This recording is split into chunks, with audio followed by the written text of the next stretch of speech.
Good morning and welcome to Today at the Races on this Thursday, November 11th, 2021. I'm Tim Tulloch, joined by Keith Fustel. Keith, beautiful day, and we're back on the grass. Beautiful day. Yeah, we waited, patience, it paid off, and we're here. We've got a good turf course right now. We're going to start out at good.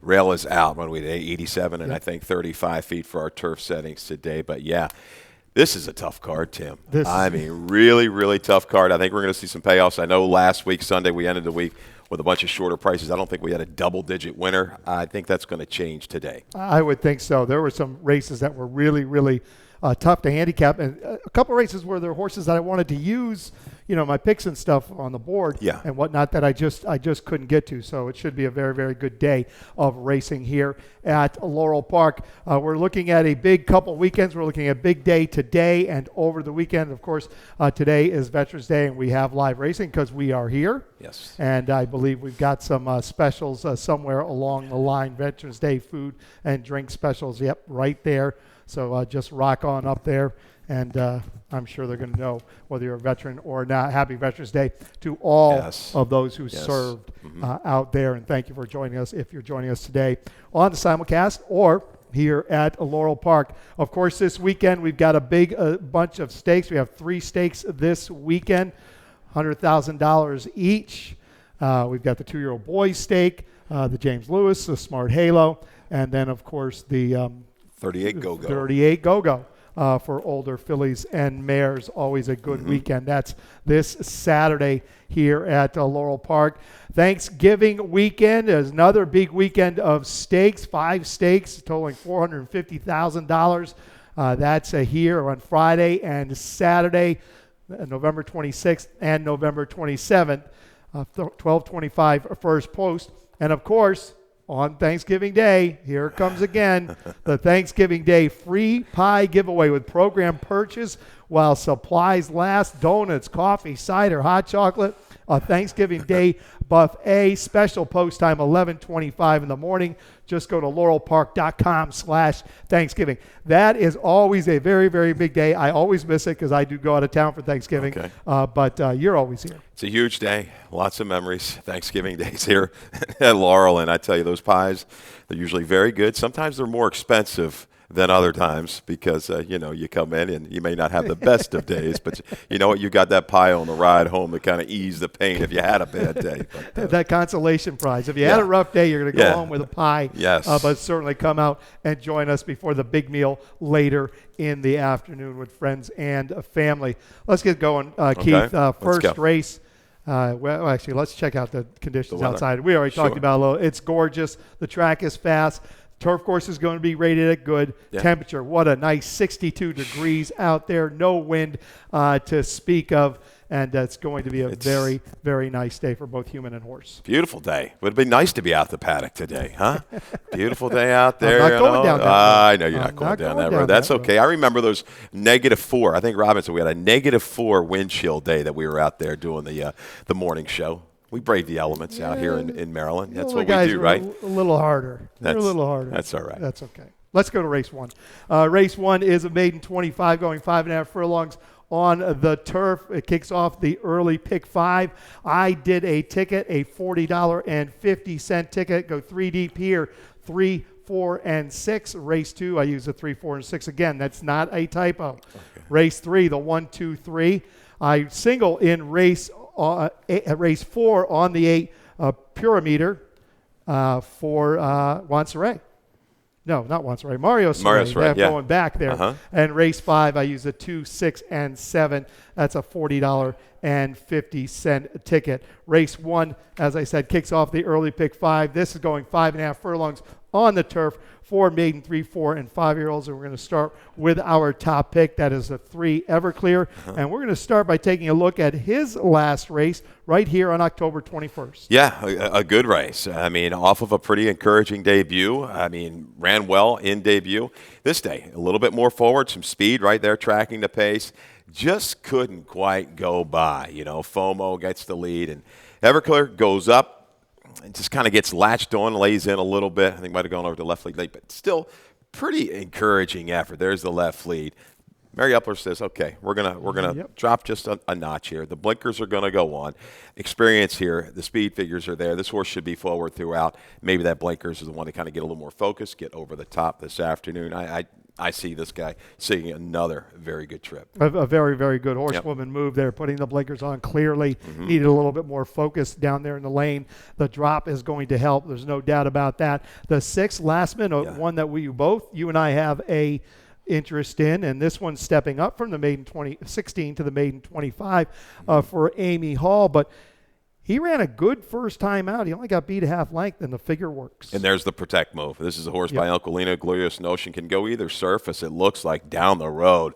And that was a good try. Checked early, quick move into it, and kept going. I like the heart that this horse showed. I'm not concerned about a little bit of a bump up in class. I want to see this horse within range, top of the stretch. I think we'll get it with a clean break. Yeah, I'm going to focus around the 3 and the 6 as my keys in this opener. The 4 Premier Choice turning back in distance this afternoon off a pretty good effort, but has a good sprint effort this past August at Pimlico. Yeah, has the speed to be a factor, no doubt. I mean, might have to separate. I don't know if this horse wants to take a ton of pressure.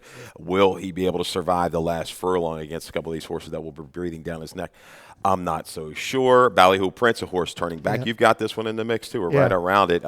This horse can turn back. Just had a lot of chances. 0 for 18, but 10 for 18 in the money. A horse that, if he takes to a little bit of a rating with Acosta, takes the shorter way home, he should bring a finish into this group and maybe hit the board. Very similar for Keith and myself in the opener. As we move to race 2, kicks off the early pick 4. Keith, you put together a ticket. Wow. Yeah, you 40. spent a little money. I know. I don't like doing this to the people. They work hard for the money, and I see this whole card. There's you got a single, you got a really gutsy single, and I like that at a big price to blow things up. I've got to go this deep here to get you started. 4-6, Canoodle, Sugar Snap. Canoodle going to be a short price in here with Forest Boys. Race 3, we go 2 deep as well with the 1, lost my voucher, the 2, Luxero. There's a couple. I'm tossing the morning line favorite in there, Ghost Stalker. You could toss that one in as well. 1, 3, 4, 8 in a very tough race here, the 4th, going 7/8 of a mile. Yeah, Confusion Baby Boy ran awfully big, sustained better last time. Can he pair it up is the big question. Race 5, there 2, 4, 6, 7, 8. Another race. You could just throw a blanket over these. I don't think anybody's going to separate themselves really in this field in race number 5. So there's your ticket. 40. Add to it if you like. I think it's going to pay. Well, when Keith Fustel plays a $40 early pick 4, there could be prices galore this afternoon, and you're looking for one in a couple of those races, race 4 and 5. Race 2 is a maiden special weight going 3/4 of a mile for maiden fillies and mares, 3, 4, and 5-year-olds. And we're going to start with Canoodle, your top pick. I have the Canoodle on top. Also, actually, no, you have the 6 on top. But we'll start with Canoodle, my top pick, and we'll go right to her video from October 22nd, and we're going to pick it up at the top of the stretch. Yeah, nothing wrong here in debut. You saw the comment. Short comment broke slowly inside with a solid run against Hunter Joe's come back to run a big number with a win. So she keys up against the right kind.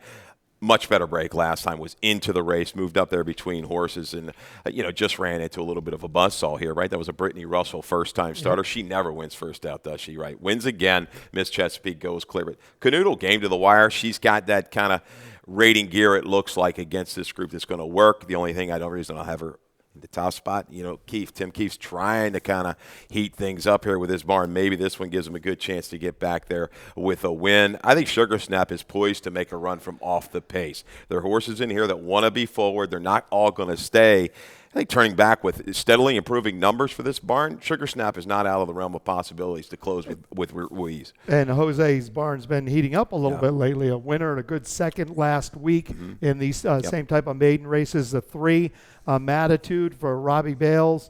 Richard Monterey gets the call.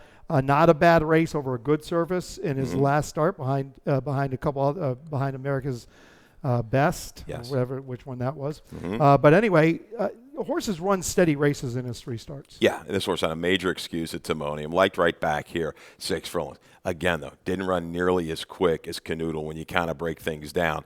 has to improve a few lengths if she's going to get the better of the 4-horse in here. 6-4-3-7-7. A little firster I saw by Spicer, 14% with the first-time starters. This mare was a 10-time winner and is half to a 17-time winner in this family. Wins galore, maybe a little bit of a reach for Tim Elise. 17%, a smaller sample. Not bad first time out. Right. And the one Maggie's bid, I looked at this horse initially and thought, well, Todd is scratch, but is here.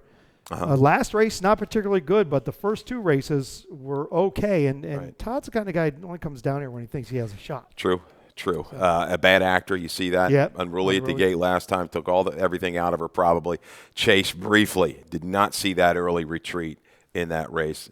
The factor that they keep her protected here works. Well-bred, obviously. They're not going to go ahead and drop her right now. The one hole hurts her. Yeah. She's going to have to stand in there, not a long time with 7-horse field, but if you get one that's not loading well on the outside of her, she's going to have to stand there a while. It doesn't look like she loves it, but certainly one worth considering and probably get a decent price. Race 3, 3-year-olds and up, which have never won 3 races, are straight 3-year-olds, going 1 mile and an eighth. That's 1 lap around here. We're going to start with our top pick, Lost My Voucher, in a video with the 2 Luxero, and we're going to pick this one up about the far turn. Yeah, this is Delaware, right? Delaware Park. We're heading up 95. We're going to check this one out, and let's look at it. Luxero has the clean trip. Out 4 wide, just kind of rolling there.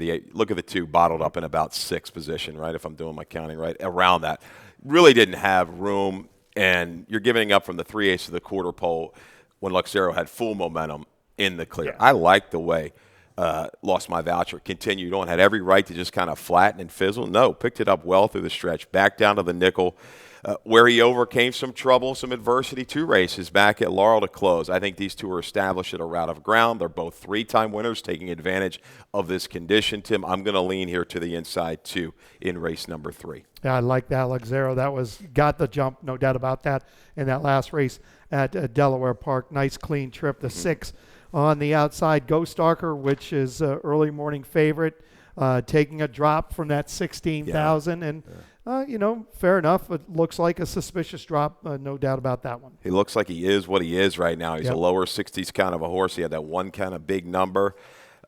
This is where he fits. This is where he belongs at this level. You got to take advantage when you can. Feeling dangerous the outside with a scratch of the 4 might be an early factor from the outside. I think this horse could kind of get into the pace flow and stay around.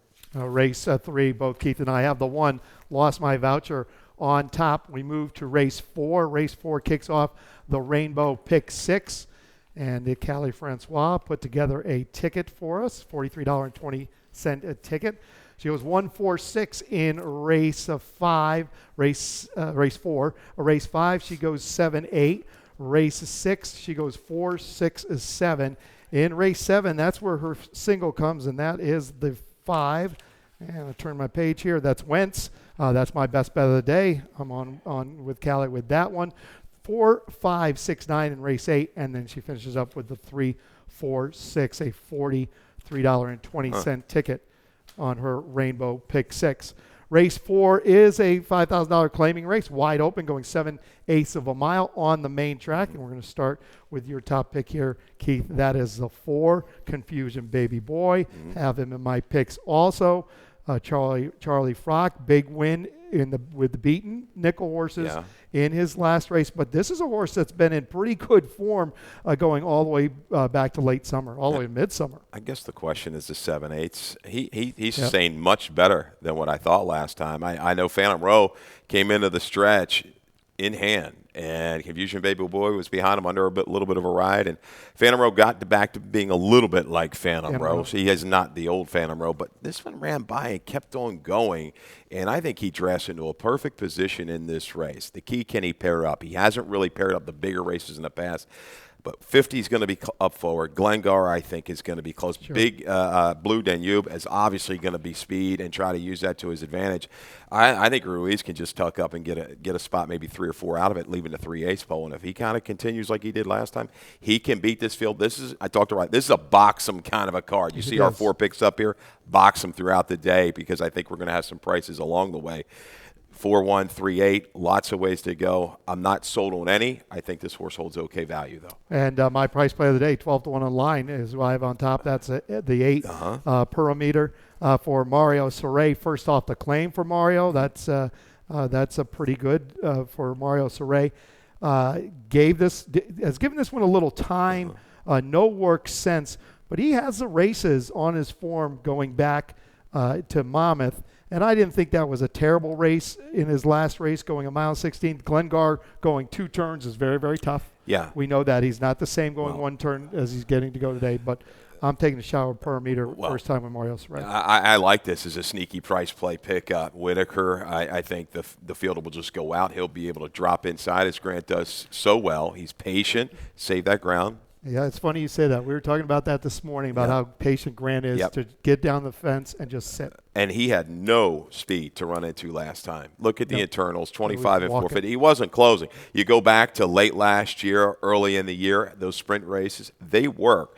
I like that as a pickup at a big, big price, Tim. Absolutely. Well, we hope we get it done. Big Rennie, another one I think that can make a run into. Big another one, absolutely. There's a horse that I was talking earlier that I kind of left off my picks. I was back and forth whether I wanted to use them or not, the 3 Big Rennie in race 4. We need to take a quick break. When we get back, we'll talk about the second half of our card.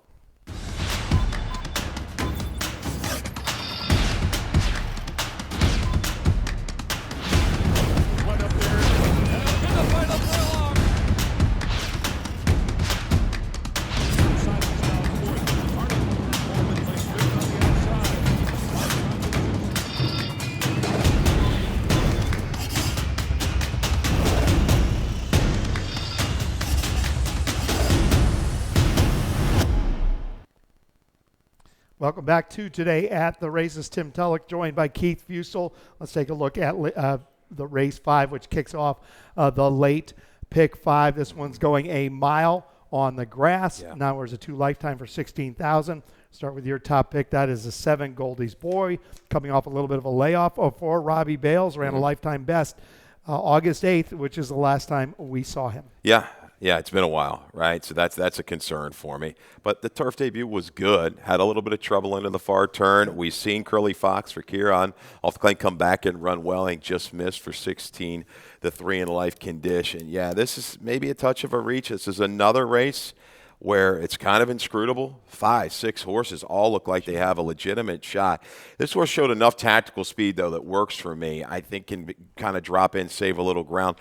And, Tim, 1 for 37, 1 for 13, 1 for 15. He hasn't proven, right, that it's going to take him forever. Let's hope. He's what, in the money, 4 for 6. It's pretty good compared to a lot of these. So I think he can make a run into it. I like the mile distance better than that mile and 8th. Well, I think this is a good little spot for the return. He's working well. He's been working steadily since the 4th of September. A good 5/8 on November 3rd and some other good works there. I have the 6 Ouch, Ouch, Ouch on top for Bobby Glaceris. First time in Bobby's barn, second off of a layoff. His return race against Similar at Parks was good, and the race, a couple races before that, were good for the maiden 25. This is his spot, 2 for 16 after breaking his maiden for maiden 16, maiden 25. Yeah, the combo's been good. Jockey trainer combo has been very good of late. Seville Row should fall into a good trip against this group. No doubt about it. The 2-back try, good enough for me. Even Glorious Weekend, who had a lot of trouble last time, kept trying, even was blocked a little bit in the stretch. We've got the early shuffled early, steady 3s. Had to wait a little bit mid-stretch. Never really got that seam till late, but churned on. But the 1 for 37 record is awfully scary for but the problem with Glorious Weekend is you can hardly leave him off up underneath. 14 times he's been second or third. He comes with some kind of run, just not good enough to get there, whether he can't get there or simply doesn't want to. Either way, he hasn't in 36 times of his 37 starts. Race 6, maiden 10, 3/4 of a mile, 3, 4, and 5-year-olds. We're going to go with our top pick in this spot. That is the 6 Miracle Bobby for Ferris Allen, coming off a decent effort at this level in his last start. That was his first time at this maiden 10 level. Tries it again today. Yeah, the 21st was predominantly a speed day. I expected this horse to be a little bit closer. It was not. Things really opened up with the scratch of the 3, Dream Happy. Yes. I made 1, the 2 on the line. Might have been lower than that when things were all said and done. We're going to wait for another day for Dream Happy. So, yeah, Miracle Bobby is 5 for 13 in the money. I think he can lay close. He looked like he was trying to close some ground on a track that wasn't really favoring closers on the 21st. So there you go. Captain Cardo as well improved in latest. Around these two are kind of my keys, and other than that, good luck. Yeah, well, Francis X coming out of the same race as Miracle Bobby, was kind of there. But, yeah, it's a tough go deep in race 6, but we both have the 6 Miracle Bobby on top. Race 7. This is a second level allowance race going 7/8 of a mile on the main track, and we're going to start with your top pick, Keith. Okay. That is the 3 Silent Malice. We're going to take a look at his race on October 24th right here at the Laurel Park. Yeah, caught him this day at 4-1. A little drop out of that starter going 7/8 of a mile. He works at this one turn, 7/8 in a mile. Haynes Fever, he did not do well. I think dropped down off of that race. But Silent Malice is a horse. He's a little tricky to figure. You kind of got to guess a little bit on him. But he's run numbers that work against this group. And you combine that with the way the barn's been going, I think that's key. I really like the way he sustains, a decent final quarter here, just kind of going away from the field to win by 3 1/4. Some speed in here.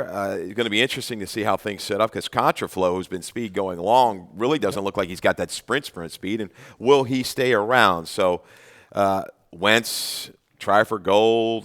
Maybe Karen's Notion will get back. But this stat for Sanchez Salomon and maybe this reach up is going to give us a good price here for Silent Malice. He's 9 for 25 is Rodolfo Sanchez Salomon at the dirt sprints the last couple months, Tim. 36%.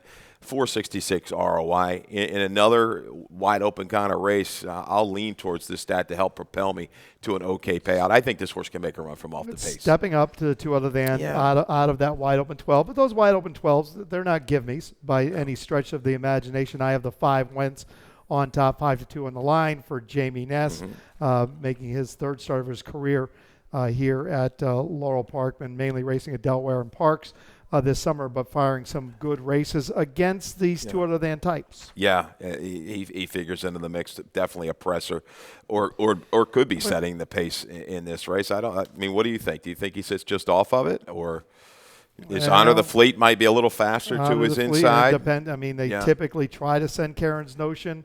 Yeah. They didn't last time outrun in the Maryland Million in sprint, but back at this level, I don't want them to send Karen's Notion. I think he's better if he lays I agree. A little bit. And he came. Rookie Salsa would be close. Rookie Salsa is interesting to me.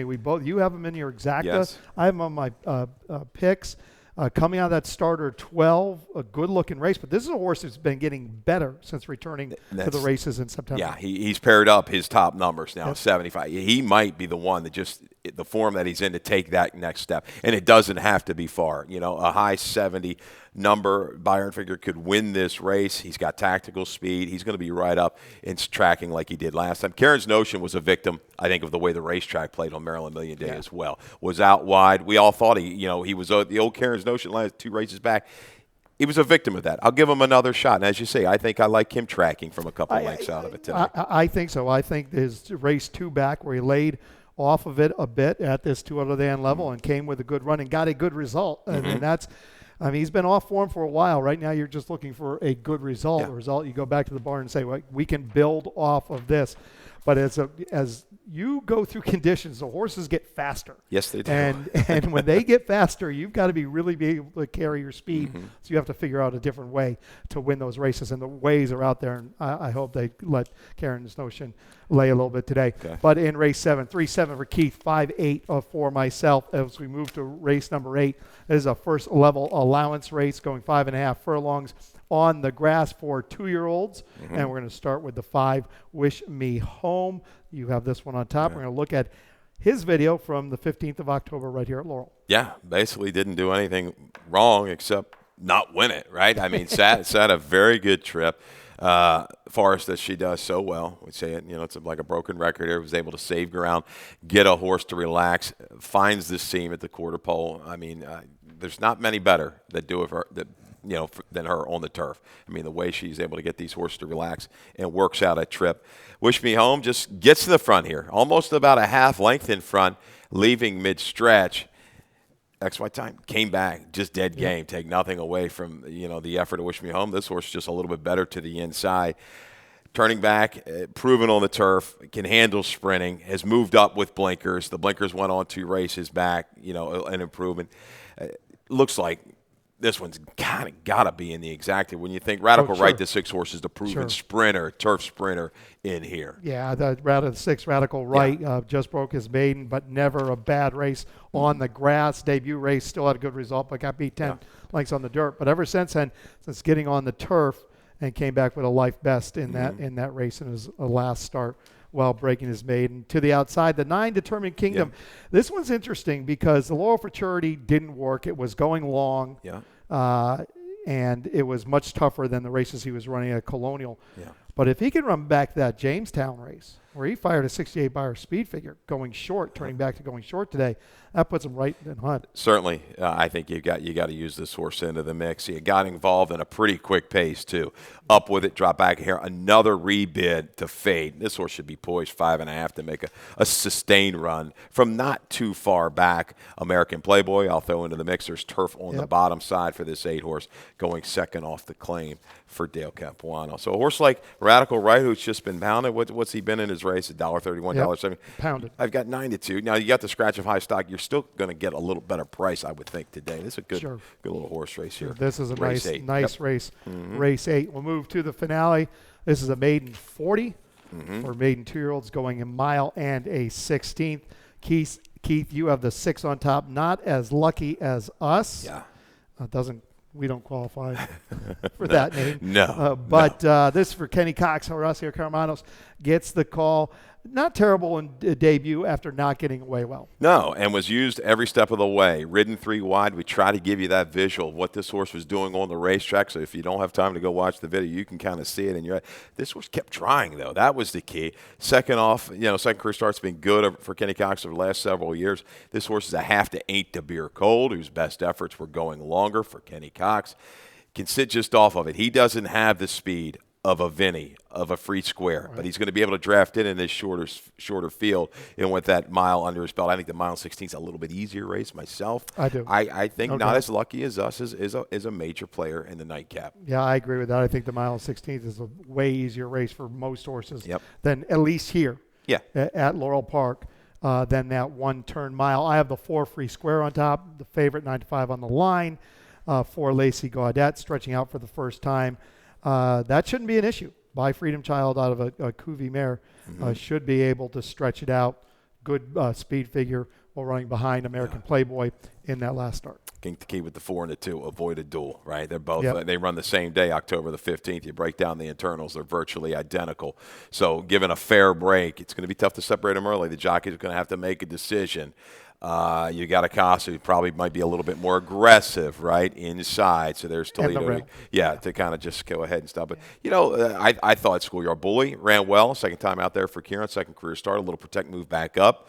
I thought held okay. Was willingly to the wire at 7H, made that move, just couldn't hold off the closer in there. And trash talking Larry, another one. He doesn't have nearly the speed. He'll be well back early, but he came on late on that track again. I thought, closers were okay, but I think you can improve off of that as your price user underneath in a shorter field. It's certainly interesting race because you make a case for Lord Meal. This is the second time for Claudio getting here at Laurel Park, and his horse is running very well. Second time, about 24%. So this race is a little wide open in some senses for sure. That's the finale here at Laurel Park. Thank you for joining us today at the races. Dave Rodman will be up next with scratches and changes. For myself, Keith, good luck. You got it. To all our veterans, thank you very much for everything. We appreciate it. And without you and the people who sacrifice, we wouldn't nearly have what we're offered now. So I appreciate it. And the racetrack is, we say it again, I usually say veterans, it's a gathering place for a lot of vets too. They have a lot of camaraderie. They're out here, they spend time. So that's good. Take advantage of all the specials today. We should have them every day for you. So again, thank you and good luck.